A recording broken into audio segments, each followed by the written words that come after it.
10 साल पहले जब हम गायत्री परिवार में ये देखा करते थे कि स्लम में बच्चों को जाके पढ़ाया जाता था, तो उस समय से हमारी बड़ी इच्छा थी कि हम आदरणीय चिन्मय पांडे जी महाराज से मिले। लेकिन उस समय हमको लगता था पता नहीं हम मिल पाएंगे कि नहीं इतने महापुरुष से। और आज 10 साल लग गए, सौभाग्य प्राप्त हुआ। आपको नमन करते हैं और सौभाग्य है आप ऐसे ही प्रेरणा का स्रोत बने रहने देश के युवाओं के लिए।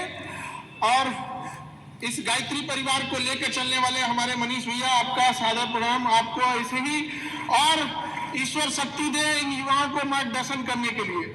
और शिक्षा के क्षेत्र में हम लोग हैं, हमारे निशान भैया, आपका भी बहुत आभार। और पूरे गायत्री परिवार से जुड़े छोटे से लेके बड़े पदाधिकारियों का, छोटे बच्चे सबका हृदय से नमन करते हैं।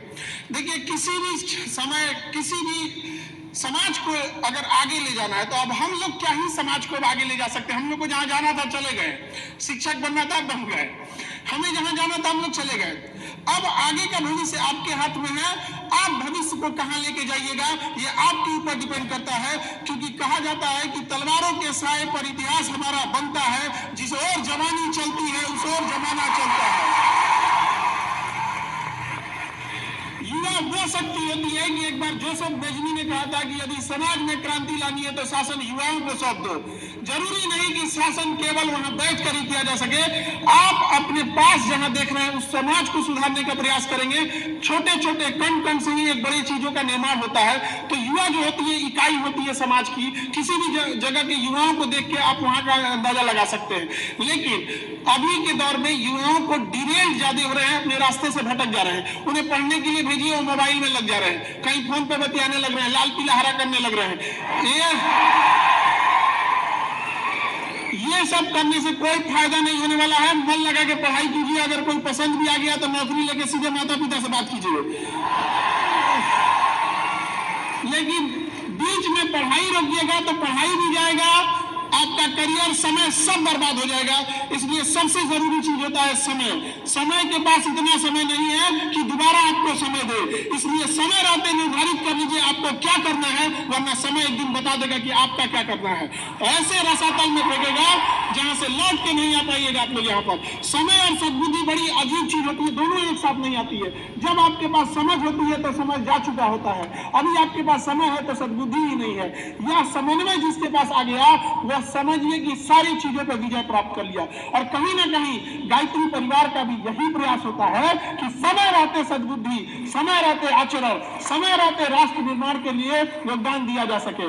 ऐसे नहीं है यहाँ मंच पर जितने गरिमामान उपस्थित हैं सब अपने अपने क्षेत्र में हैं। कहीं ना कहीं उन्हें इस राष्ट्र समाज से प्रेम था, तभी वो लोग इस प्रयास में लगे रहते हैं कि गांव गांव से बच्चों को लाया जा सके और एक अच्छा भारत का भविष्य लिखा जा सके।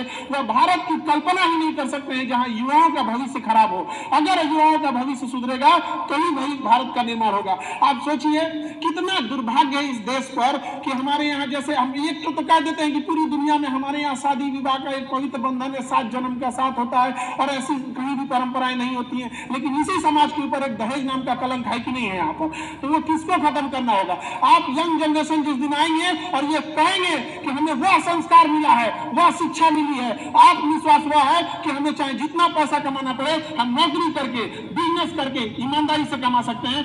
दहेज वाला भीख हमको नहीं चाहिए यहाँ पर। ये युवा का समाज होना चाहिए यहाँ पर। हमें वह समाज नहीं चाहिए जहां कोई दहेज दे, हमें वह समाज चाहिए जहां लोग दहेज दे और सामने से आके कहे कि हम नहीं लेंगे, मतलब नहीं लेंगे। यहाँ पर यह बात हम आप सबसे एक बड़े भाई होने के नाते जो यहाँ जनरेशन बैठी हुई है उससे हम ये उम्मीद लेते हैं। क्योंकि आज ही मेरे भाई का भी रिसेप्शन है तो हमने भी उससे पूछा, हमने कभी दबाव नहीं बोला, हम बोले तुम्हें दहेज चाहिए तो बोलो। कहे भैया हम क्या बोलते हैं, आप सबको समाज में बोलते हैं हम यही ले लेंगे। हमने सोचा कि अगर वो बोले एक बार बोलता तो हम उसका भी इलाज करते हैं। ये भाई का प्रेम है।